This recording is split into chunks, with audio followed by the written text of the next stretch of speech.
Voltamos, Brasil. WhatsApp liberado 964450532, porque agora eu vou falar com o doutor Daniel. É Rajaj. Rajaj, que é advogado, e vamos falar de busca e apreensão de veículos. O que acontece quando está devendo? O doutor já disse para mim que o brasileiro está muito endividado. Eu queria que você falasse para a gente, explicasse um pouquinho, para a gente chegar na busca e apreensão de veículos. Eu sempre falo que eu, como todo brasileiro, adoro carro, né? Então, só que muitas vezes a gente acaba enfiando o pé pelas mãos e acaba comprando o carro e não pensa só na prestação. Você não pensa na manutenção, IPVA, seguro.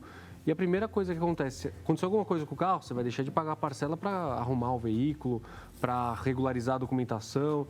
E aí, no final das contas, você acaba ficando com a dívida e o banco vai atrás do seu carro. Não tem condições mesmo, o banco vai fazer isso. Com quantas parcelas em atraso o banco... Ela vai. Agora, com quantas parcelas em atraso o banco pode ir e dar a busca e apreensão, doutor? Aposto que você vai achar que são 3, né? Todo mundo pensa que é 3. Já estava pensando até que era 6. Eu já tive cliente que teve o veículo apreendido com 20 dias de atraso. Ah, mas não pode. Isso aí não é ilegal? Não. Com um dia de atraso, o banco já pode retomar o veículo. Gente, presta atenção nisso. Um dia de atraso, estou falando um dia. Um dia de atraso, o banco pode dar busca e apreensão para o seu... Ué? Tecnicamente, sim, mas eles não fazem. Eles deixam vencer um pouco mais, dão uma oportunidade, ficam entrando em contato com você, ficam te cobrando, ameaçando, falando que o oficial de justiça já está na porta da sua casa, para que eles não tenham que gastar dinheiro com o processo, com remoção do veículo. Então, mas tecnicamente, pela lei, com um dia de atraso, eles já poderiam entrar com ação de busca e apreensão. Então, se você está... eu tenho 2 parcelas atrasadas, vai vencer a terceira amanhã, vou pagar a mais antiga, você tá equivocado. Por quê? Porque o banco pode entrar com a ação de busca e apreensão. Meu Deus. Gente, está devendo o banco aí, está devendo a prestação do seu carro, tem alguma dúvida? Aproveita e manda agora, tá? 964450532. Na verdade, o doutor esclarece qualquer coisa de dívida. Quando você está devendo em qualquer situação, ele esclarece. Nós estamos falando sobre busca e apreensão de veículos, porque é um absurdo, né? Vamos falar. Tudo bem, né? A gente entende, né? Todo mundo, óbvio, tem que pagar em dia tudo, mas a pessoa... eu juro que eu estava pensando que era 3 meses. Com 20 dias teve busca e apreensão. E aí, doutor, qual, dentro da legislação, o que pode, o que não pode? A gente como recorrer? Confirmou. Nesse processo, por isso que é importante você sempre contar com um escritório especializado em direito bancário para defender os seus direitos. Porque nesse caso, a cliente nos procurou, ela já era cliente do escritório por conta de um outro processo, ela nos procurou, nós apresentamos a defesa e conseguimos reverter a decisão. Conseguimos que o veículo fosse restituído a ela. E o banco restituiu o veículo a ela. Então, são casos excepcionais de uma apreensão com tão pouco tempo de atraso, mas é plenamente viável. E se você já está na iminência de se tornar inadimplente ou já está com as parcelas atrasadas, primeiro você tem que se proteger. E proteger, muitas vezes, significa atacar o banco por meio de uma reclamação, por meio de um processo efetivamente dito. O que você não pode é permitir que, muitas vezes, você, por conta de alguma intempérie ali, tem por 1 ou 2 meses... um gasto a mais que você teve numa manutenção do veículo ou em alguma outra hipótese, perder, às vezes, 2 anos que você pagou da prestação do seu automóvel. Mas me diga uma coisa, uma vez que você... Vamos entender o lado do banco também. Você está devendo, você tem que pagar, é óbvio. Mas as prestações que eu paguei antes, se eu fiquei agora 2 meses sem pagar e o banco faz a busca e apreensão, ele restitui todo esse dinheiro que eu paguei? Não. Como é que vamos pensar assim? Aí complicou minha vida. Vamos pensar que são 36 parcelas de R$1.000, 36 mil reais. Você pagou 24, ficou devendo 12. Seu carro vale 40. Seu veículo foi apreendido, a tabela FIP dele é 40, aí ele vai ser vendido no leilão. No leilão, ele vai ser vendido, em média, 40% abaixo da tabela FIP. Então, ele vai ser vendido por mais ou menos uns R$26 mil. Vai fazer a conta do que você deveria, vai chegar a 36. Aí você vai ficar devendo o banco ainda. Exato, que a gente chama que é o saldo remanescente. Olha lá, falei? Então, você... Banco nunca perde, gente. Não. Banco nunca perde. Então, a pior coisa que você tem que fazer é ficar devendo banco. Devendo banco, cartão de crédito.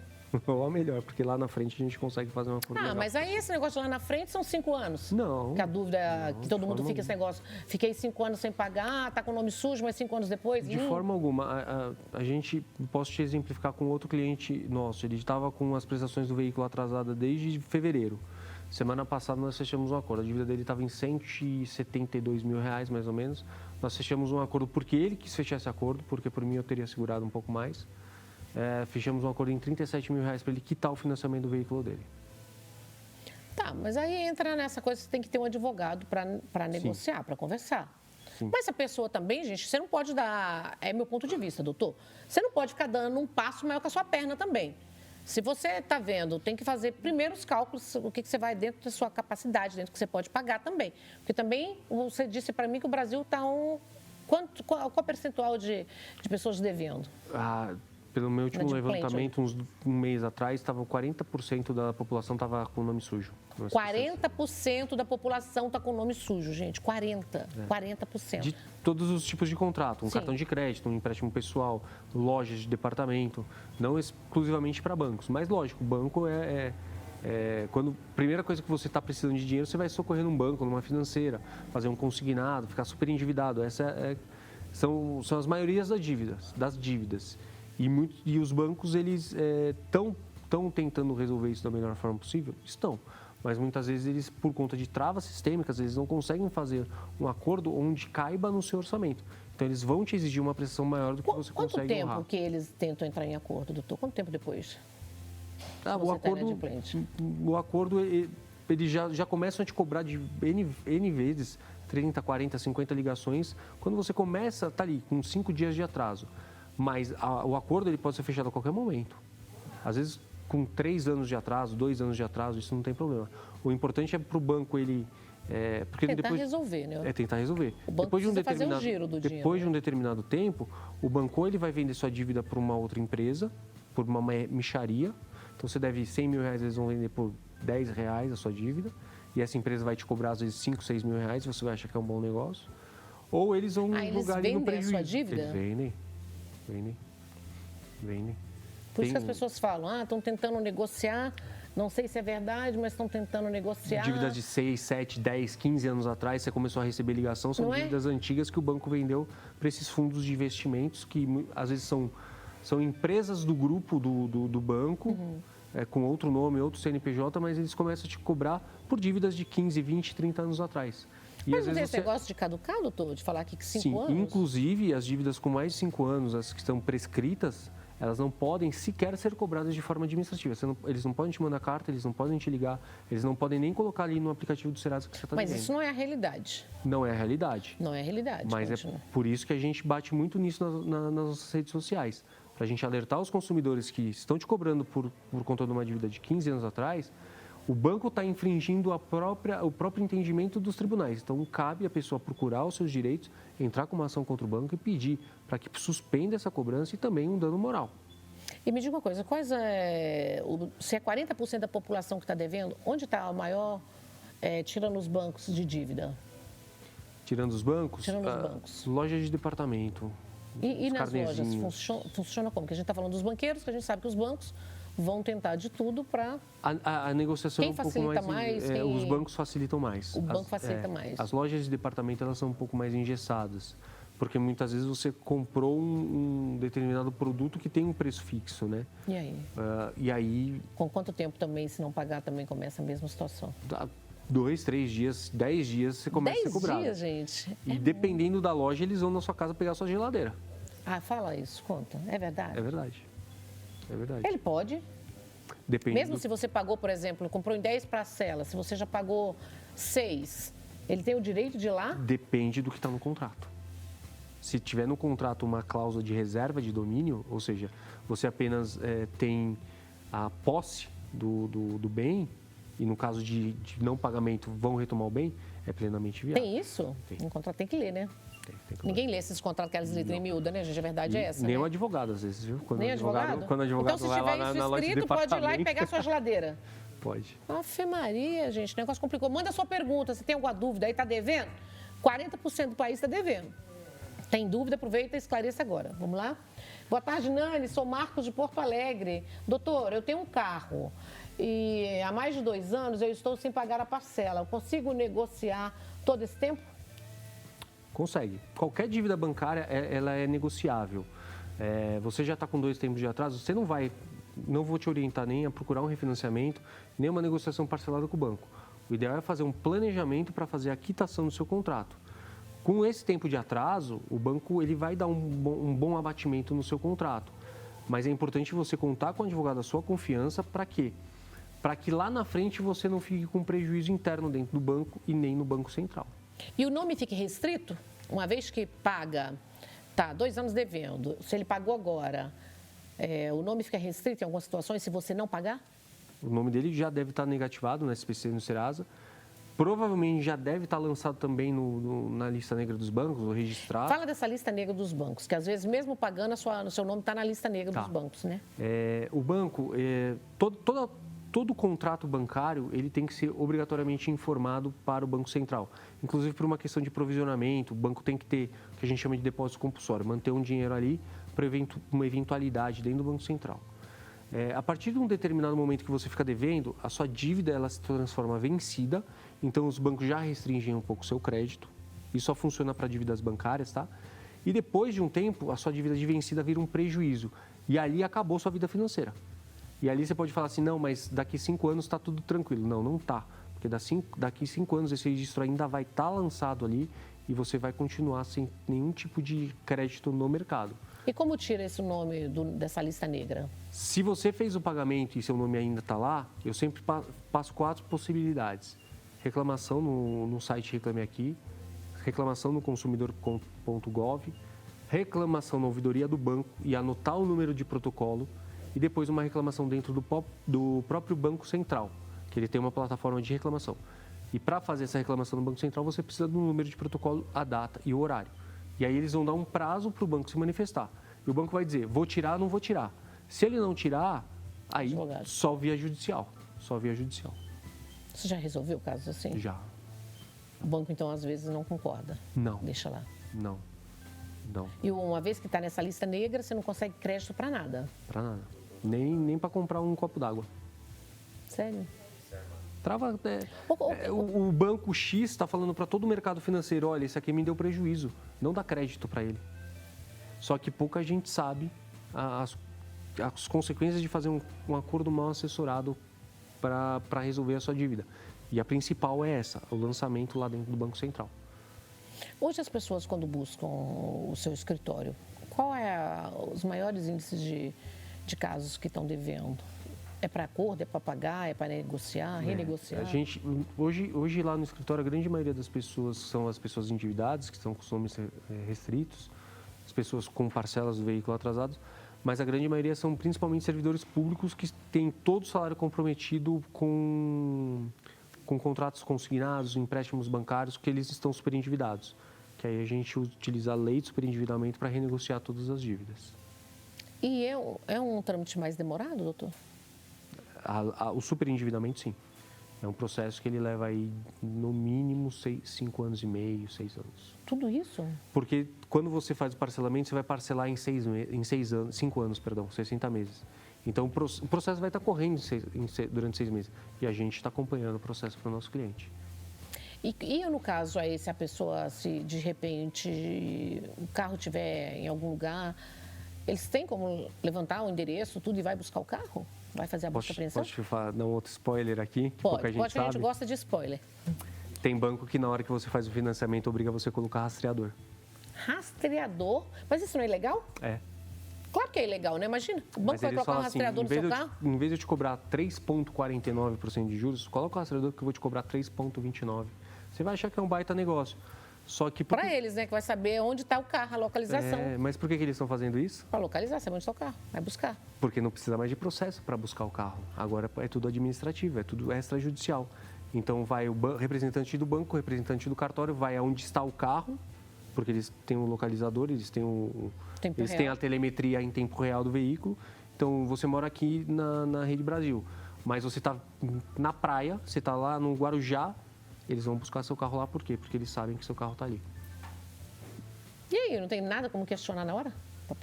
Não tem o que fazer. Quando a gente está num processo, a gente pode discutir o que aconteceu dentro do processo. Agora, como é um procedimento extrajudicial, a gente tem que analisar o procedimento administrativo. Vai levar o carro. Para entrar com um processo contra o banco. E você tem que entregar o carro. Tem que entregar o carro. Se você não entregar, aí chama a viatura de polícia, vai para a delegacia. Vai complicar mais ainda, né? Vamos ver, tem perguntas. Márcia de Belo Horizonte. Eu tenho um carro no meu nome, mas quem usa é meu irmão. Ele não está pagando a prestação do financiamento, 3 prestações. Corro o risco de perder o carro? Corre, porque a gente falou aqui no começo que é uma parcela em atraso, né? Já, um dia de atraso o banco já pode entrar com a busca e apreensão. 3 parcelas, se você não recebeu uma cartinha do banco informando que você está em débito, e essa cartinha pode ser por e-mail hoje, às vezes está no seu spam e você nem sabe, o banco já pode estar iniciando os procedimentos para fazer a busca e apreensão do seu veículo, e quando menos você esperar, às 6 horas da manhã vai bater o oficial de justiça na sua casa, vai vir apreender o carro tal, placa tal, e não vai ter choro nem leva ela, eles vão levar o carro. E aí tudo que pagou? Eles vão abater do seu saldo devedor, mas lá na frente você ainda vai continuar devendo para o banco. O banco nunca perde, né? Nunca. Um banco nunca perde, gente. Pega as 5 grandes instituições bancárias que nós temos no Brasil hoje. Se você pegar o balanço delas nos últimos 3 anos, você só escuta falar que elas tiveram lucros recordes e nunca prejuízo. Nunca, né? Vamos fazer umas perguntas básicas aqui, só para a gente entender. E você, caso está passando por essa situação, quer entender ou quer fazer uma pergunta, aproveita e pode mandar sua pergunta, tá? Como a lei define a atuação das instituições financeiras em processo de busca e apreensão dos veículos e os direitos também do proprietário do veículo durante o processo de busca e apreensão? Quais são? Vamos lá. O banco, antes de mais nada, para ele iniciar o procedimento de busca e apreensão, ele tem que, a gente fala, constituir você em mora. Que é mandar uma carta dizendo, olha, você está devendo a parcela X e daqui em diante. Então, você tem que ser informado. A partir desse momento, você tem tantos dias para regularizar, senão eu vou entrar com a busca e apreensão. Então eles têm que dar... Isso é obrigatório. Tá. A grande questão é que muitas vezes o banco ele manda essa carta e essa carta não é nem recebida. E aí já é uma irregularidade. Por isso que muitas vezes a gente, analisando o processo, a gente vê essa irregularidade e consegue reverter a decisão. A gente consegue recuperar o veículo para o nosso cliente, mesmo com as parcelas. Tem uma coisa meio de má fé também, né? Endereço, lugar... Já pegamos casos onde a assinatura do cliente foi falsificada. Sério? E aí? Isso aí dá um dano moral? Conseguimos recuperar o veículo. Naquele primeiro momento, a gente precisava recuperar o veículo para o nosso cliente. Ele era motorista de aplicativo. Ele precisava do carro para trabalhar. Nós recuperamos o veículo dele e depois entramos com uma ação de indenização. E como que o proprietário ele pode contestar essa busca e apreensão, hein? Tem como? Tem. Lógico que cada caso é um caso, a gente precisa analisar o processo. Vamos falar os mais corriqueiros. Mas a maioria dos casos são as irregularidades nas notificações, né? Falsificação de assinatura, terem mandado a notificação para o endereço errado, o endereço que não consta no contrato, o veículo ser apreendido em outro endereço dentro da mesma cidade, que é proibido também. Tem que ser no endereço que foi fornecido para o banco. O mandado ele sai certo, ele fala assim, apreende o veículo na rua X, número tal. Se ele apreender na rua A, muito distante, é ilegal. Lógico, se você pegar ali... Se não tiver o rastreador, né? Mas aí o rastreador, eles vão utilizar mais na parte extra, no procedimento extrajudicial, não tanto no judicial. Tá. Porque o judicial, eles têm um empregado, um funcionário que é chamado localizador. Que ele é um cão bertigueiro. Ele vai ali, vai ficar olhando na sua casa, vai ficar... o carro está ali... Você saiu, o oficial de justiça estava chegando lá, ele vai É um trabalho de detetive seguir. quase, né? Complicado, né? E vou te falar, ganham mal para fazer isso ainda, tá? Esse pessoal ganha mal para fazer isso. Doutor, com a rede social, se tem alguém que está endividado, aí 40% do país está, então tem muita gente endividada, está precisando de uma ajuda, de um advogado para resolver. danielromano.adv, no Instagram, TikTok também. Bastante, se tá alguma dúvida de dívidas, tem bastante conteúdo ali para orientar, né? Valores. Tem até um vídeo muito bacana falando como é a apreensão nos Estados Unidos, que é como os bancos querem fazer aqui, que é o veículo tá ali parado na sua garagem, vem um rapaz com o guincho, nem desce do guincho, coloca o seu carro no guincho e leva embora. Nos Estados Unidos, o Brasil está querendo copiar? Está querendo copiar. O Brasil copia algumas coisas, eu acho legal, né? Por exemplo, algumas ideias do primeiro mundo. Eu acho que poderia pegar essas ideias também e aplicar, né, para nossas eleições, né? Fazer uma votação diferente, né? Porque lá, nos outros países do primeiro mundo, não tem essa eleição, né? digital nada mais, não é verdade? Lá é tudo cédula, né? Em muitos países tudo cédula, né? Todos os países é cédula. Por que no Brasil é assim? Por que não copia as coisas boas? Então, por que eles não copiam a gente? Então, só o Brasil que fica assim. Estranho, né? Copiam. Alguns países eles estão utilizando até a nossa tecnologia de urnas eletrônicas. São poucos, mas... Quais são? Eu não sei. Pesquisa e depois me fala. Vou te falar. Vou te convidar para tomar um café com a gente depois, tá? No final do programa, tá Obrigado. certo? Nós vamos para o intervalo comercial, um minutinho só, não saiam daí, porque eu vou voltar agora. Pauta super interessante, hein? Medicina sexual integrativa, saúde sexual 40+, com o doutor João Luiz Borzino, médico com especialização em sexualidade humana. Tudo isso daqui um minutinho só.